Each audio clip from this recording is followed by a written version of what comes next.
Assalamualaikum warahmatullahi wabarakatuh, teman-teman semuanya. Perkenalkan, nama saya Dimas Anggara.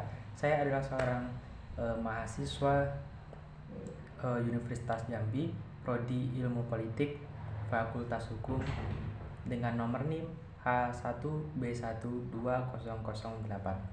Baiklah, di sini saya akan menjelaskan sedikit tentang dinamika pilkada di Indonesia.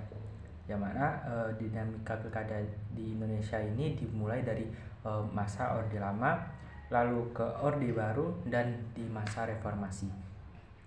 Nah, sedikit menjelaskan tentang latar belakang yang mana pemilihan umum ini dalam sejarah di Indonesia itu dilaksanakan beberapa kali, yaitu dimulai pada masa Orde Lama sekitar tahun 1955, lalu pada masa Orde Baru pada tahun 1971, 1972, lalu 1982, 1987, 1992, dan 1997. Lalu ada pemilihan pada masa Reformasi, yang mana pemilihan umum ini dilaksanakan pada tahun 1999 dan 2004 dan berlanjut sampai dengan saat ini.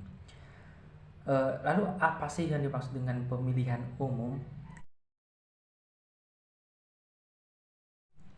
Sedikit menjelaskan tentang pemilihan umum, yang mana pemilihan umum ini adalah sarana demokrasi untuk membentuk sistem kekuasaan di negara kita, yang mana negara kita adalah negara yang berdaulat dan permusyawaratan perwakilan.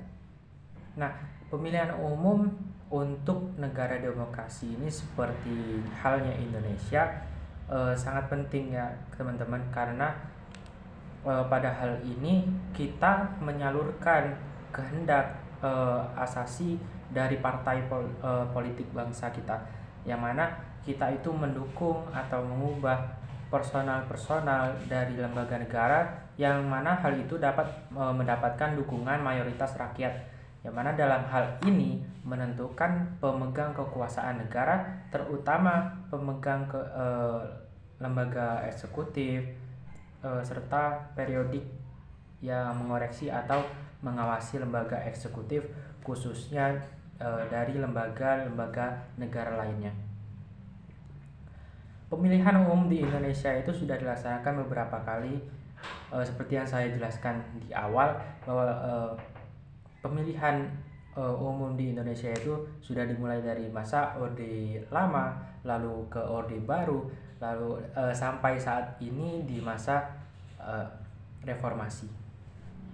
Nah, dalam pemilihan umum masa Orde Lama itu sekitar tahun 1955, terdapat 4 partai besar, yaitu Partai Nasional Indonesia atau yang kita sebut dengan PNI, lalu ada Nahdlatul Ulama atau yang kita sebut sekarang dengan NU, lalu ada Masyumi, dan Partai Komunis Indonesia atau yang kita sebut dengan PKI. Lalu bagaimana sih sistem yang diterapkan pada masa itu? Untuk sistem yang diterapkan adalah menggunakan sistem perwakilan berimbang atau proporsional, yang mana tujuan yang kehendak dicapai para pemilihan umum di tahun 1955 itu adalah kehendak untuk mewujudkan keinginan rakyat. Nah, mewujudkan keinginan rakyat ini yang menjadi dasar kekuasaan dari para penguasa, dan juga untuk membentuk konstituente yang akan menetapkan suatu undang-undang dasar bagi negara Indonesia itu sendiri. Tidak jauh berbeda masa Orde Baru dengan Orde Lama masa pemilihan ini, yang mana penyelenggaraannya itu memiliki persamaan dari pelaksanaan pemilu.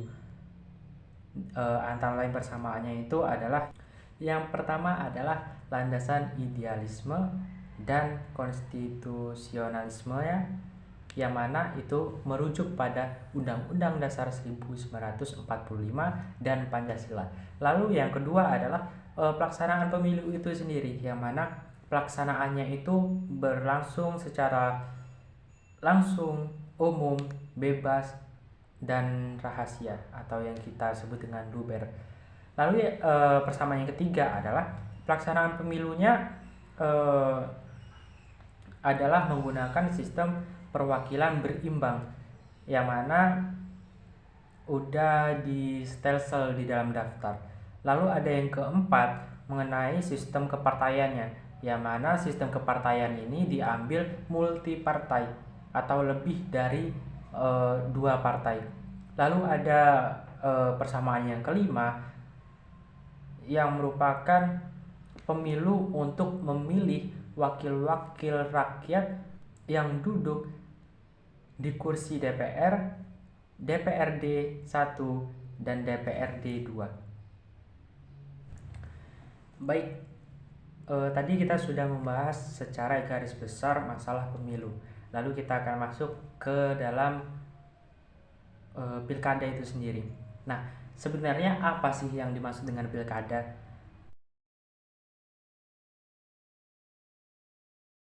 Pilkada itu adalah pemilihan kepala daerah, yang mana pemilihan ini dilakukan secara langsung oleh penduduk daerah administratif setempat yang telah memenuhi persyaratan. Nah, pilkada atau pemilihan kepala daerah ini diselenggarakan oleh Komisi Pemilihan Umum atau yang kita sebut dengan KPU. Baik itu di provinsi dan kabupaten atau kota, yang mana hal ini itu diawasi oleh panitia pengawas pemilihan umum atau yang kita sebut dengan Panwaslu. Nah, berbeda dengan daerah-daerah khusus seperti halnya dengan Aceh, yang mana pilkada yang diselenggarakan di Aceh itu dia menggunakan Komisi Independen Pemilihan atau yang kita sebut dengan KIP, dan diawasi oleh Panitia Pengawas Pemilihan Umum Aceh atau yang kita sebut dengan Panwaslih Aceh. Nah, untuk pemilihan kepala daerah ini dia dilakukan secara satu paket, yang mana kita memilih kepala daerahnya dengan wakil kepala daerahnya yang terdiri atas gubernur dan wakil gubernur, lalu ada bupati dan wakil bupatinya, lalu ada wali kota dan wakil wali kotanya. Nah, kita masuk lagi nih di dalam pilkada pada masa Orde Baru. Nah, gimana sih kira-kira untuk pemilihannya? Nah, untuk pemilihan di masa Orde Baru itu wujud sistem sentralisasi dan wujud nyata dominasi pemerintah yang otoriter pada masa itu, yang mana sesuai dengan pasal 15 Undang-Undang Nomor 5 Tahun 1974, yang mana tentang pokok pemilihan pemerintah daerah. Kepala daerah itu dipilih oleh pusat, yang mana Dewan Perwakilan Rakyat daerahnya atau DPRD hanya bersifat mengajukan, merekomendasikan kepala daerah, tetapi keputusan akhirnya ada di tangan pemerintah pusat. Hal ini memperlihatkan bahwa cengkraman yang sangat kuat pada pemerintah pusat dalam mengontrol daerah, apalagi di masa Orde Baru. Kepala daerah mayoritas berasal dari kalangan militer. Nah, di mana orang yang berpangkat jenderal diberikan jabatan sebagai gubernur, dan orang-orang yang berpangkat seperti perwira itu bisa diangkat menjadi bupati ataupun wali kota. Nah, kita akan lanjut mengenai pilkada pasca reformasi. Bagaimana sih kira-kira untuk pilkada pada masa reformasi? Nah, kita sama-sama tahu setelah hampir 32 tahun kita menganut sistem yang sentralistik gitu ya. Pada masa reformasi awal yaitu tahun 1999 sampai dengan 2004, yang mana terjadi dinamika perubahan ketatanegaraan yang luas. Undang-Undang Dasar 1945 diamandemen, bahwa hingga 4 kali amandemen itu sendiri, yang mana amandemen itu terjadi tahun 1999, tahun 2000, tahun 2001, dan yang terakhir adalah tahun 2002. Nah, hal baik yang ada di perubahan amandemen itu adalah yang pertama, MPR tidak lagi sebagai lembaga tertinggi negara yang berwenang memilih, menetapkan dan melantik presiden dan wakil presiden. Nah, lahirnya Undang-Undang Nomor 23 Tahun 2003 tentang Pemilu Presiden dan Wakil Presidennya itu disahkan dan diundang-undangkan pada tanggal 31 Juli tahun 2003 oleh presiden kita yang saat itu adalah Megawati. Nah, adapun awal pengesahan pilkada secara langsung, yang mana di awal reformasi lahir Undang-Undang Nomor 22 Tahun 1999 tentang pemerintah daerah yang ditetapkan pada tanggal 7 Mei 1999.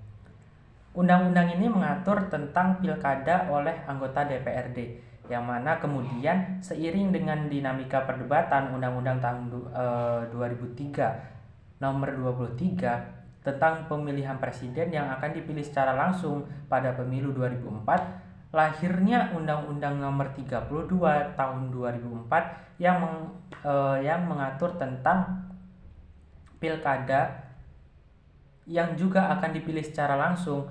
Pada Undang-Undang Nomor 32 Tahun 2004 ini, pilkada dilaksanakan oleh KPUD atau yang kita sebut dengan Komisi Pemilihan Umum Daerah. Nah, berbicara tentang pilkada, ada masa saatnya kita itu melakukan pemilihan kepala daerah secara serentak. Nah, apa sih yang dimaksud dengan pilkada serentak? Nah, pada masa Presiden Susilo Bambang Yudhoyono atau yang kita sebut dengan waktu itu adalah SBY, menerbitkan Undang-Undang Nomor 22 Tahun 2014 yang mana tentang pemilihan kepala daerah. Undang-undang tersebut mengembalikan mekanisme pemilihan kepala daerah kepada DPRD. Namun, hal ini mendapat penolakan dari masyarakat secara luas. Pada tahun 2015, pada masa pemerintahan Presiden Joko Widodo, pemerintah menerbitkan Undang-Undang Nomor 1 Tahun 2015 tentang penetapan peraturan pengganti Undang-Undang Nomor 1 Tahun 2014 yang menjadi undang-undang tersebut. Kepala daerah kembali menjadi dipilih secara langsung oleh rakyat dan menandai era pilkada dilangsungkan secara serentak. Nah, setelah kita mengetahui semuanya pada masa pilkada pemilihan umum kepala daerah, masa Orde Lama, lalu Orde Baru, lalu juga pada masa reformasi, apa sih kesimpulan yang bisa kita ambil dari sana? Pemilihan umum adalah sarana demokrasi untuk membentuk suatu sistem kekuasaan negara yang berkedaulatan rakyat dan perwakilan musyawarah, yang mana kekuasaan negara yang lahir dengan pemilihan umum adalah kekuasaan yang lahir dari bawah menurut kehendak rakyat, oleh rakyat, untuk rakyat. Nah, dalam pemilihan umum tahun 1955 kan tadi ada 4 partai nih, yang mana partai itu terdiri dari Partai Nasional Indonesia atau yang kita sebut dengan PNI, lalu Nahdlatul Ulama atau yang kita sebut dengan NU, lalu ada Masyumi dan Partai Komunis Indonesia.